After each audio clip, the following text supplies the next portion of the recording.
What if your emotional triggers weren't flaws, but flashlights? What if every time someone hurt you, judged you, abandoned you, it wasn't just pain, it was karma rising for resolution? In today's episode of Whispers of Psychology, we'll explore one of the most revealing signs that your karmic debt has been cleared, and how Carl Jung's psychological insights help us understand this profound emotional shift. If you've been doing the inner work, feeling more emotionally grounded, and wondering if it's more than just personal growth, this is for you. Make sure to like, comment with your experiences, and subscribe for deeper insights into the unconscious world of the soul. Ladies and gentlemen, there's a moment in every healing journey when the storm starts to quiet, not outside, but inside, where once you were easily triggered, now you feel calm, where certain names, memories, or situations used to hijack your emotions, now you feel an unexpected stillness. This isn't numbness. It's not avoidance. It's integration. And it is one of the clearest signs that a karmic debt may have been cleared. Emotional triggers are powerful indicators of what remains unhealed. They're not just reactions. They're echoes from unresolved layers of the psyche. Carl Jung taught that everything we repress or deny becomes part of the shadow, and this shadow doesn't disappear. It projects itself outward, onto people and situations, until we finally acknowledge it. The trigger, then, is not your enemy. It is your teacher. When karmic debt is still active, the emotional body is tense and reactive. You might find yourself caught in cycles of overreacting to perceived rejection, abandonment, criticism, or failure. Small events feel disproportionately heavy. That's not weakness. That's a karmic wound, likely one that has traveled through your life, maybe even across lifetimes. Think about those times you felt instantly hurt, angry, or panicked in response to someone's words or actions. It often wasn't about that one moment. It was the reopening of something older. The energy of that unresolved moment gets stored in the unconscious. Jung referred to this as complexes, emotionally charged ideas or memories that influence our behavior without our awareness. But when karma begins to clear, something remarkable happens. The trigger loses its voltage. You still remember the past. You're still aware of your sensitivity, but the emotional grip weakens. What used to ignite a spiral of thoughts, judgments, or withdrawal now meets a different response. Awareness. You pause. You reflect. You breathe. Instead of reacting, you observe. That space between stimulus and response, that moment of conscious choice, is a breakthrough. It marks the integration of the karmic lesson. The wound has been seen, felt, and healed enough that it no longer needs to scream for your attention. The shadow, once rejected, has now been brought into the light. This emotional neutrality is not detachment. It's a sign of soul maturity. You begin to understand that people who once triggered you were often mirrors, showing you what was still unresolved within. And now, when those same patterns arise, they feel more like memories than threats. You don't take things personally. You don't absorb chaos. You respond with calm presence. This is where psychology meets spirituality. Jung didn't speak of karma in traditional Eastern terms, but his exploration of the unconscious aligns beautifully with the idea that we carry emotional debts, unresolved experiences that must be brought into awareness to be released. When you stop reacting to the same old emotional patterns, it's not just self-control, it's transformation. It's evidence that your inner world is reorganizing. The psychic energy that was once tied up in pain has now been freed for something higher: insight, creativity, purpose. And here's something deeper. When emotional triggers lose their grip, your nervous system changes too. You're no longer living in fight or flight mode. You don't feel like you're always defending, performing, or proving. Your body begins to relax. Your breath deepens. Your presence becomes steady. That's karma leaving the body. The same person who once made you anxious now makes you feel nothing. Not hatred, not fear, just neutrality. That's grace. The same situation that once kept you up at night now passes through you without disturbance. That's growth. The same thought that once haunted you now arises and passes like a cloud. That's freedom. So when you notice that you no longer carry emotional charge toward what once felt unbearable, know that you're not just healing, you're completing something. The karmic loop is breaking. The pattern is losing its power. And you are regaining yours. Carl Jung believed that what you resist persists, but what you look at disappears. When you've looked deeply enough at your wounds, when you've allowed the pain to speak, when you've honored the emotions instead of suppressing them, that's when the energy shifts. That's when karma dissolves. And so, if you've noticed that your emotional world is calmer, your reactions are fewer, and your responses are more intentional, then yes, something significant has happened. You've passed the test. You've closed a chapter. And without even realizing it, you've cleared the karmic weight tied to that pattern. The soul remembers. The body remembers. And now, it also remembers how to be free. There's something haunting about patterns. You think you've moved on. You think you've healed. And then, almost as if on cue, the same situation reappears. A new face, a new setting, but the same emotional script. You feel trapped, exhausted, maybe even cursed. This is the nature of karmic repetition, not punishment, but persistent invitation. An invitation to look deeper, feel deeper, and choose differently. Carl Jung understood this. He taught that what we don't make conscious controls us. Until we recognize the hidden forces shaping our lives, they repeat as fate. The relationship that crumbles the same way. The opportunity that slips away again. The betrayal that feels too familiar. These are not coincidences. They're karmic patterns. Unresolved psychological and emotional energy manifesting as repeated experiences. Karma speaks in loops. It keeps circling the same emotional terrain until awareness interrupts the cycle, until you pause and ask, why is this happening again, and what does it try to teach me? That moment of reflection is the doorway to transformation. When karmic debt is still active, life feels like a mirror reflecting the same wound over and over. You might meet different people, take new jobs, move to new places, but the emotional theme stays the same. Whether it's abandonment, rejection, betrayal, or unworthiness, the same core story keeps surfacing. That's not stagnation. It's the unconscious trying to make itself known. But then, slowly, something begins to shift. The repetition fades. The trigger doesn't hook you the way it used to. You don't attract the same type of chaos anymore. And when you do, you see it clearly and walk away. That shift isn't random. It's earned. It's the sign that the karmic loop is dissolving because the lesson has finally landed. The psyche no longer needs to scream to be heard. The unconscious doesn't need to recreate pain to bring attention to the wound. That wound has been faced, felt, understood, integrated. That's when something beautiful begins to emerge in its place. Synchronicity. Where repetition ends, synchronicity begins. Jung defined synchronicity as meaningful coincidences. Events that seem unrelated in time and space, but are deeply connected through meaning. These are the moments that feel like alignment. You think of someone, and they call. You need guidance, and the right book shows up. You're unsure of a decision, and the answer reveals itself through a symbol, a stranger, a dream. Synchronicity is not fantasy. It is the language of the deeper self communicating with the conscious mind. It's what happens when the conscious and unconscious finally begin to cooperate rather than collide. In Jungian psychology, this is a process of individuation, the becoming of one's whole self, the integration of all parts into a unified being.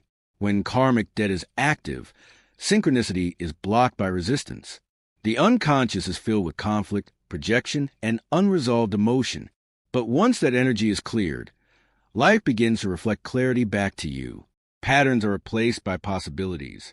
You stop feeling like life is testing you and start feeling like life is guiding you. Synchronicities are confirmations that you are in rhythm with your inner truth.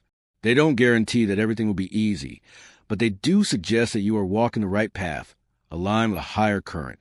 It's subtle but powerful.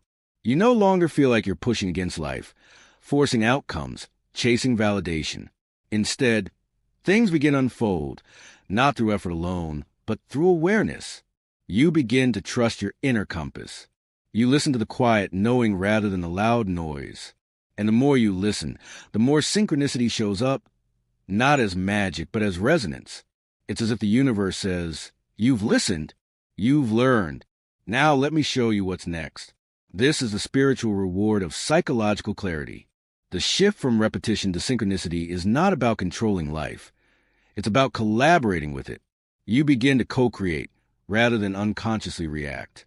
And that co-creation feels like flow, not force. It feels like trust, not tension. Jung believed that the self, the true inner self, is constantly trying to emerge. Karmic repetition is a resistance to that emergence.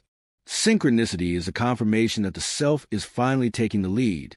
So when you no longer feel stuck in the same old loops, when your energy isn't drawn to pain, but pulled toward peace, when life starts reflecting back your clarity rather than your confusion, that's not random. That's not luck. That's karma resolved. And it's the soul's quiet way of saying, you're ready now. Karmic debt isn't only about what you do. It's about how deeply you're entangled with emotional patterns that drive your behavior. These entanglements are often invisible. You don't see them clearly until you try to act differently and realize something deeper is resisting that change. Carl Jung often emphasized the necessity of shadow work for true transformation. He taught that the shadow, the unconscious part of the psyche that contains everything we refuse to acknowledge, holds the keys to our liberation. When karmic debt is still active, you're often caught in internal contradictions. You want peace, but you're addicted to chaos. You long for intimacy, but you sabotage connection. You seek purpose, but feel paralyzed by fear or shame. These paradoxes aren't moral failings. They're fragments of the self that have yet to be integrated. And as long as those fragments remain unacknowledged, your life remains fragmented too. But then a shift occurs. One of the most powerful signs that karmic debt is being cleared is a return to what Jung called the authentic self, the part of you that existed before the world told you who to be. You begin to see through the masks, not just the ones others wear, but the ones you've worn for years, the performer, the pleaser, the controller, the victim. These identities were survival tools, forged in trauma or learned from ancestral wounds. But they are not you. When the karmic charge around them begins to dissolve, you start feeling safe enough to shed them, not with rebellion, but with quiet clarity. This clarity reveals your emotional independence, a state where your reactions no longer stem from old pain. You no longer interpret silence as rejection or conflict as abandonment. You don't seek validation from people who resemble your unhealed wounds. You're no longer magnetized to the same dynamics that once felt familiar but harmful. And perhaps most importantly, you stop needing to fix others as a way to avoid fixing yourself. This emotional detachment isn't coldness, it's sovereignty. It's the understanding that you are responsible for your energy and that others are responsible for theirs. You no longer enmesh with other people's chaos. You no longer carry guilt for choosing peace. You no longer chase connections that require you to shrink. And when you feel triggered, you no longer collapse. You inquire. You ask, where's this coming from? Not to justify the reaction, but to understand and neutralize its power. That inquiry is the heart of soul renewal. Because once the pattern is seen with honesty, it can no longer run your life in the same way. When you stop reacting from the wound and start responding from awareness, you reclaim your freedom. You break the emotional contract with your past. You interrupt the karmic script that has dictated your story. This isn't about perfection. It's about presence. You don't need to be finished to be free. You just need to be conscious. As this internal realignment deepens, a sense of inner steadiness begins to replace emotional volatility. You stop getting pulled into every storm. You stop feeling the urge to explain your boundaries or to make your healing palatable to those still rooted in their own pain. You begin to honor your energy not just in what you say yes to, but also in what you walk away from. There's a softness in your heart, but a strength in your spine. This is a sign of karmic release. Your inner world governs your outer decisions. You act from self-awareness rather than self-defense. You speak from truth, not ego. And you begin to make choices that reflect your growth, not your grief. Jung often said that healing is not about becoming ideal. It's about becoming real.